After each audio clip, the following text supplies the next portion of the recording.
बिस्मिल्लाहिर्रहमानिर्रहीम। अस्सलाम वालेकुम नाज़रीन, अपने चैनल काराम ज़िंदगी में आपको खुशामदीद कहती हूँ। जैसे आपको पता है कि गर्मियाँ आ चुकी हैं और मार्केट में हर तरफ मौसमी फल नज़र आ रहा है, लेकिन जो सबसे ज़्यादा हमें फल हर दिल अजीज़ है वो है आम। इसकी अफादियत भी बहुत ज़्यादा है और इसे हम पसंद भी बहुत ज़्यादा करते हैं। तो हम पैसा तो खर्च करते हैं नाज़रीन, लेकिन हमें पता नहीं चलता हमें किस किस्म का आम लेना। इसकी बहुत ज़्यादा इक़साम है आम की, 70 से ज़्यादा इक़साम है, लेकिन जो मार्केट में हमें आसानी से मिल जाता है वो है लंगड़ा आम। लंगड़ा इसकी मैं आपको अफादियत भी बताऊँगी, इक़साम भी बताऊँगी। इसके लिए आप मेरा चैनल आप मेरी वीडियो एंड तक देखें।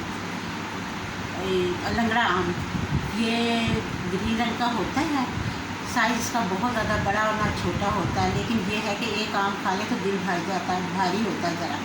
अंदर से इसका ना सिंदूरी कलर का कलर होता है, लेकिन ऊपर से ये ग्रीन होता है। जायका इसका बहुत अच्छा और मीठा होता है।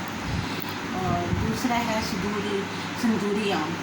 ये तुर्श होता है और ये गुलाई में होता है, भारी वज़नी आम होता है। और इंडिया में इसे केसरी आम भी कहते हैं, लेकिन ये इतना इसका जायका मीठा नहीं होता और ये गुलाई में होता है। इसकी पहचान ये है कि पिंक सा ऊपर से होता है और साथ नीचे की साइड से गोल्डन होता है। इसको आप मार्केट में जाएँ तो उसकी ख़ास पहचान करें कि इसको आपने नहीं लेना, ये तुर्श होता है। और चौसा आम तो बहुत ही खुश जायका होता है, मीठा होता है, चूसने ये ज़्यादातर चूसा जाता है। ये ऊपर से गोल्डन माइल चमकता हुआ होता है, कहीं कहीं से ग्रीन होता है। ये जुलाई और अगस्त में इसकी बहुत ज़्यादा मिक़दार आती है और ये एंड तक हमें लेके चलता है। ये आम जो है मौसम के साथ साथ चलता है, गर्मियों तक ये रहता है। और इसकी एक इक़साम है सफ़ेद चौसा, वो भी बहुत खुश जायका होता है और मीठा होता है। तीसरा आम है अनवर डिटोर। ये भी बहुत अच्छा आम है, लेकिन ये ज़रा महंगा होता है, छोटा होता है साइज़ में, चूसने के काम आता है। और ये इसका जो मुंह होता है ना वो अंदर की तरफ होता है। इसकी पहचान ये छोटा होता है, इसके मुंह का दायरा, और ये चूसने का काम आता है। ये महंगा होता है फल ज़रा, ये आमों में ज़रा महंगा है और ये भी बहुत खुश जायका। ये हमारे मुल्क में बहुत ज़्यादा पाया जाता है, इसे हम दूसरे मुल्क में बरामद भी करते हैं। आम के साथ साथ अगर नाज़रीन हम कच्ची लस्सी का इस्तेमाल करें तो बहुत अच्छा रहेगा।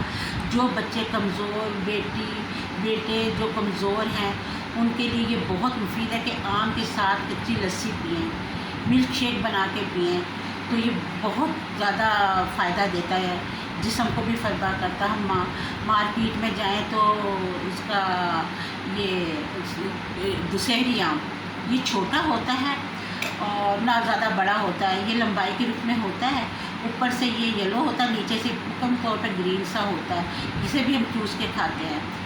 और इसका नाम ना ये, अगर आपको मेरी वीडियो पसंद आई हो नाज़रीन तो उसको लाइक करें और मेरे नए चैनल को सब्सक्राइब करें। मुझे इसकी बहुत ज़रूरत है। इस तरह के मैं आपके लिए और भी बहुत ज़्यादा इंशाअल्लाह ताला लेके आऊँगी।